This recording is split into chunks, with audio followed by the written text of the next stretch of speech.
Dear students, this is Dr. Mansi Arora, Assistant Professor, Department of Biotechnology, Government College for Girls, Sector 14, Gurugram, under the aegis of Director General Higher Education, Haryana. Today I'll be discussing with you the topic Bacillus anthracis. Coming to a little background, rod-shaped bacteria are classified into two genera, the aerobic bacilli and the anaerobic Clostridia. The genus Bacillus consists of aerobic, spore-forming bacteria.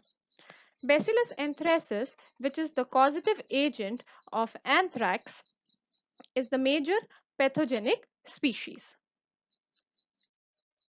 Before moving further, let's first look at the general characteristics of the Bacillus species. They are very large in size, arranged in long chains, motile, except for Bacillus anthracis. They form endospores outside the host. They are capsulated inside the host. They are either strictly or facultatively aerobic, non-fastidious, which means that they grow very fast in agar plates without any special nutritional supplements or conditions.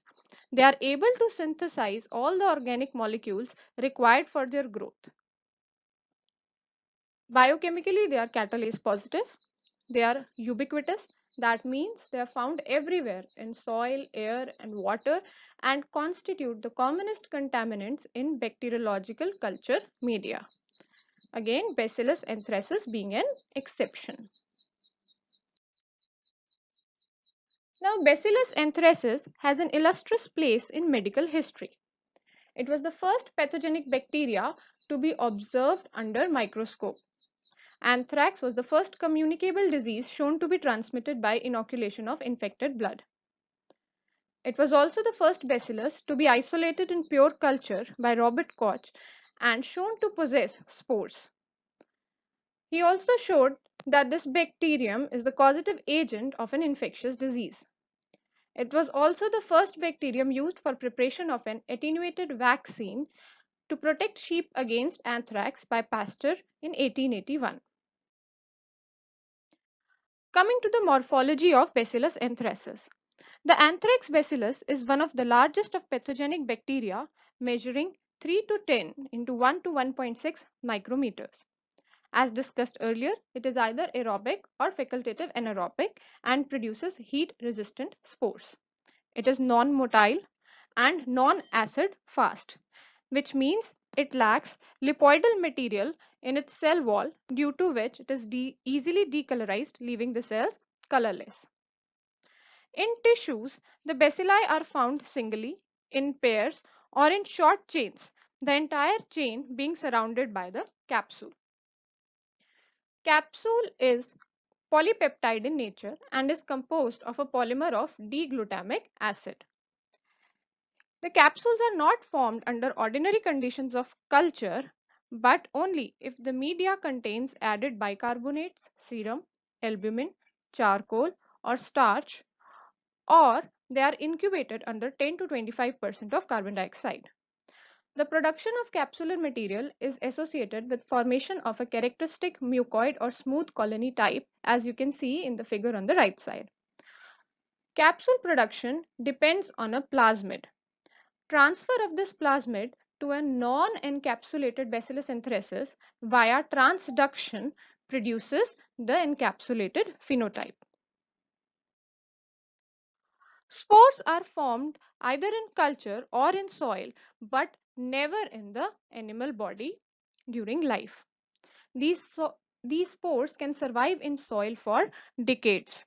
Sporulation occurs under unfavorable conditions for growth and is encouraged by distilled water, 2% NaCl, or growth in oxalated agar. It can be inhibited by calcium chloride.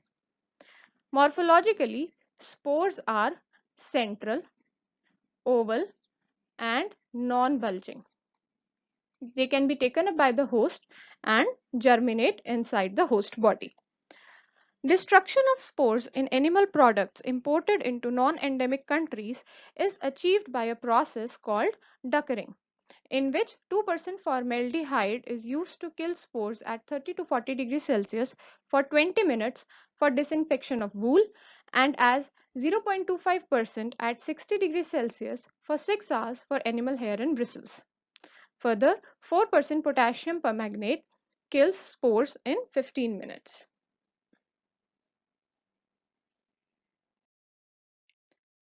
Next are the culture characteristics of Bacillus anthracis.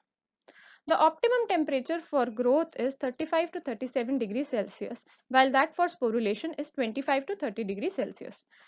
Good growth occurs on ordinary media. The bacilli are arranged end to end in long chains.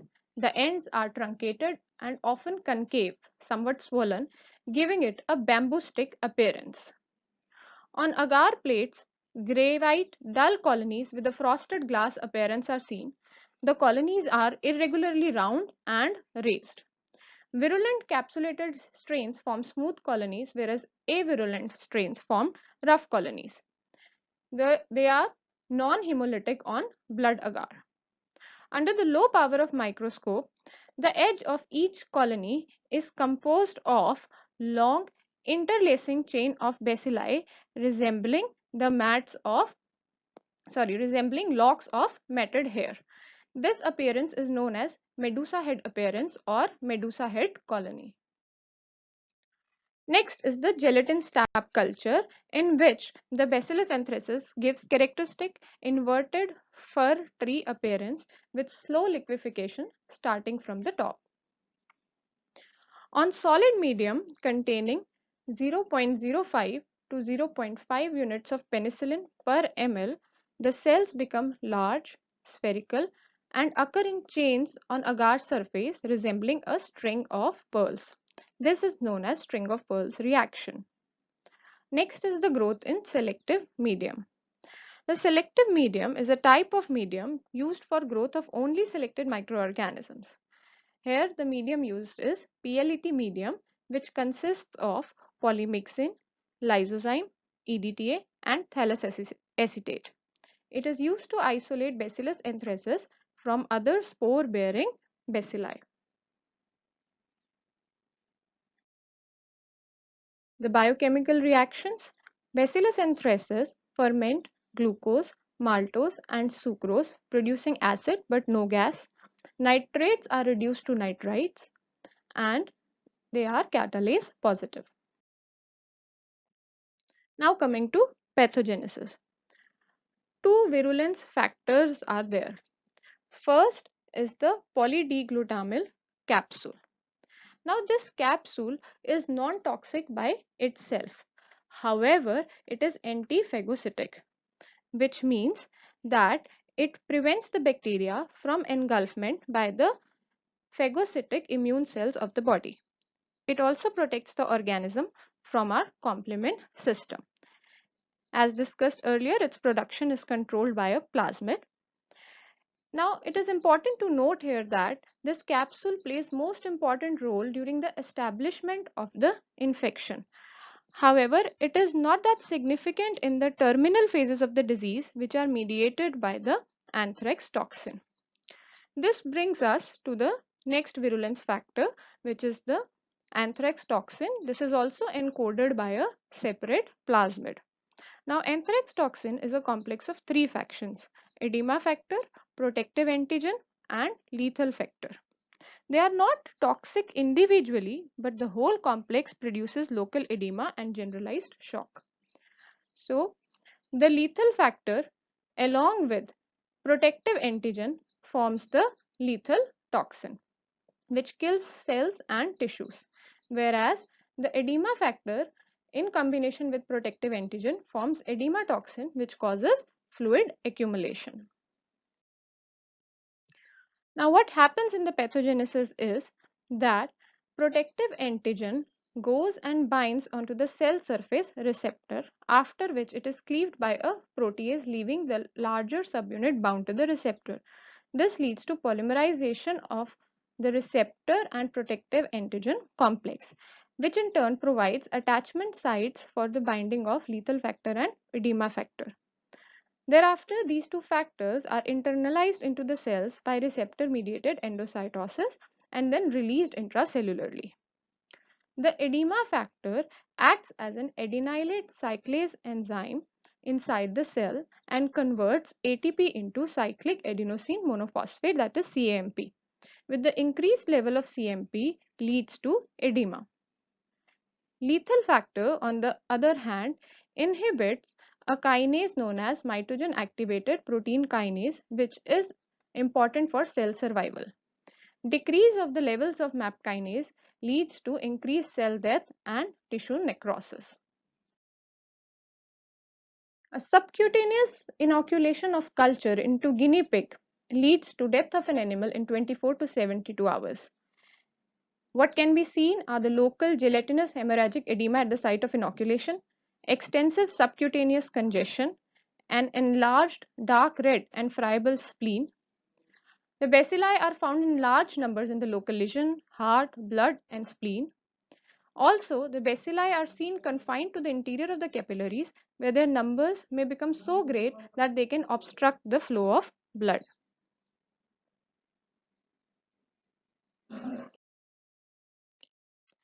Now, Bacillus anthracis is the causative agent of the disease called anthrax. Anthrax is a classic zoonotic disease. Now, zoonotic diseases are primarily the diseases of animals, and humans can be secondarily infected. Animals are infected by ingestion of the spores present in the soil. Direct spread from animal to animal is rare. The disease is generally a fatal septicemia but may sometimes be localized, resembling the cutaneous disease in human beings. Infected animals shed in discharges from the mouth, nose, and rectum large number of bacilli which sporulate in the soil and remain as a source of infection. Other animals may get infected by ingestion or inhalation of these spores. Humans become infected through contact with infected animals or their products such as skin, hide, wool, etc. Epidemiology. Anthrax is an enzootic disease of worldwide occurrence including India. An enzootic disease is endemic to a population of animals, that is, its occurrence changes very little over time, while an epizootic disease attacks a large number of animals at the same time, just like a human epidemic. Certain epizootic outbreaks have also been observed in India. In the United States, a veterinary vaccine in widespread use makes domestic animal sources of the disease quite rare. However, contaminated agricultural and animal imports may account for a few cases seen, and they lead occasionally to the quarantine of goods from the endemic areas. Anthrax can be broadly classified into industrial and non-industrial or agricultural type. Industrial anthrax is transmitted through animal products and occurs in workers of industries such as meat packing or wool factories. Non-industrial anthrax spreads through infected animals and is usually found in veterinarians, butchers, and farmers. Coming next to the clinical presentations of human anthrax. Depending on the point of entry of the spores, anthrax can be cutaneous anthrax, pulmonary anthrax, or gastrointestinal anthrax. Let's look at these in detail. Cutaneous anthrax. 95% of the human cases are of cutaneous type. The disease used to be common in dock workers carrying loads of hides and skins on their bare backs and hence was known as hide porters disease. Main route of entry is the skin by inoculation of spores at any cut or abrasion or sometimes by insect bite, and it involves face, neck, hands, arms and back. The lesion starts as a papule which is formed 1 to 3 days after infection and then becomes vesicular containing colorless or blood-stained fluid. The whole area is then congested and edematous, and several satellite lesions filled with serum or yellow fluid are arranged around the central necrotic lesion. Such a lesion is known as malignant pustule, which later on crusts over, forming a black eschar. In fact, The name anthrax, which means coal, comes from the black color of the eschar. Cutaneous anthrax remains localized and resolves spontaneously. However, occasionally the organism may invade regional lymph nodes and then general circulation, leading to a fatal septicemia. Approximately 20% mortality is seen in untreated cutaneous anthrax, which is only 1% in treated cutaneous anthrax. Next is pulmonary anthrax, also known as inhalational anthrax. As the name suggests, it is caused by inhalation of spores. Inhalation anthrax is the most serious form and can kill quickly if not treated immediately. This is also called wool sorter's disease because it used to be common among workers in wool factories due to inhalation of dust from infected wool. Spores need to be less than 5 microns to reach the alveolus. Macrophages lyse and destroy some of the spores. The survived spores are transported to the lymph nodes. This disease progresses to septicemia very rapidly. So what happens during replication is that bacterial toxins are released and it results in widening of mediastinum and release of pleural effusions. Now mediastinum is the structure which is separating the two lungs and contains heart, trachea, esophagus and blood vessels.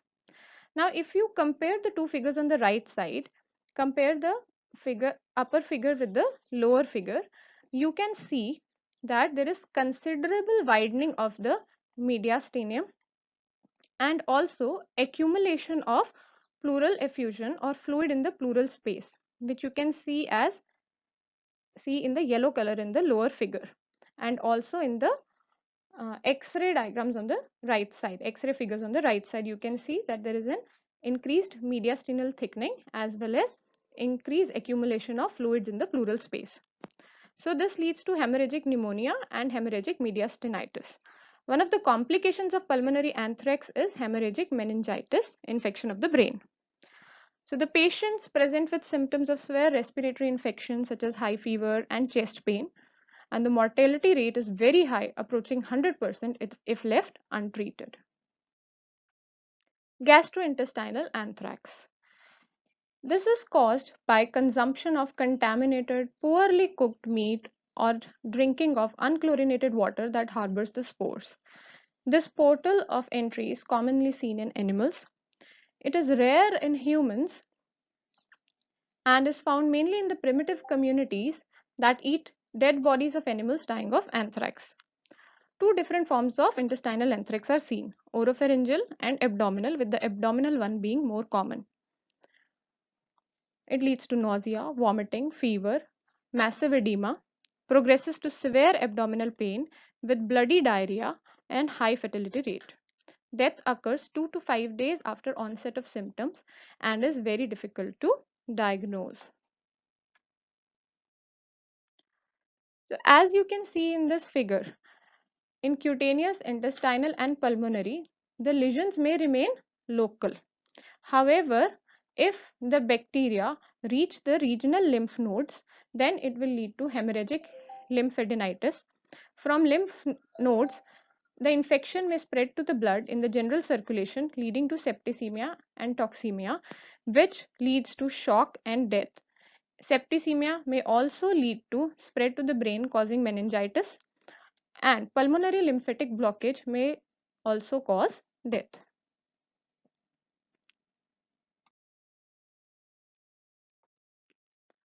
Next is bioterrorism.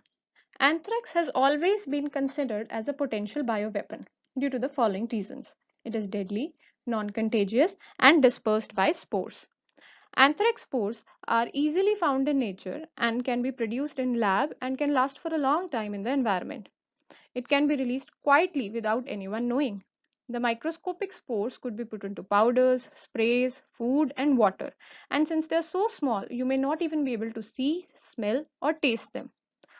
Although anthrax had been used as a bioweapon for over a century, even in the world wars, but it came into light only in 2001 when powdered anthrax spores were deliberately put into letters that were mailed through the US postal systems.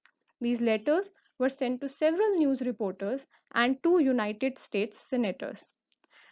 A total of 22 people got anthrax, including 12 mail handlers, out of which 5 people died due to inhalational anthrax. After these incidents in the USA, Center for Disease Control prepared guidelines for the identification of anthrax bacillus.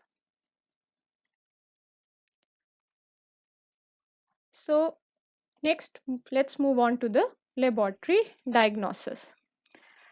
First is the samples. Now, the type of test to be employed actually depends on the nature of the material which is available, which in turn depends on the type of the anthrax. For example, for cutaneous anthrax, the specimens usually used are vesicular fluid or swabs, fluids or pus from pustules, full thickness punch biopsies in 10% buffered formalin. For inhalational anthrax, the samples usually taken are pleural fluid, blood and paired sera, or sputum.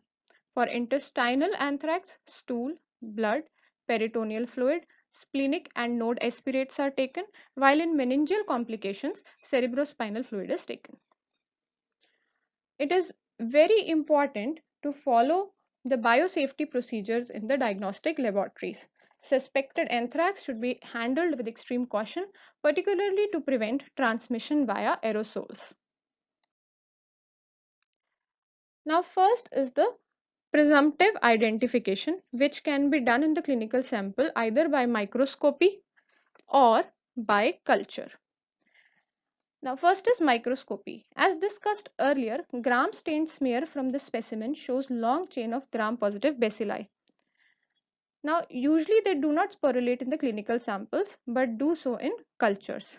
So then spores can be stained with special dyes such as Sudan black B. As you can see in this picture, the fat globules can be made out in the center of the bacilli. Next is the culture. Bacillus anthracis can be easily cultured on nutrient agar or blood agar. On blood agar, the colonies are large, grayish, non-hemolytic and have an irregular border.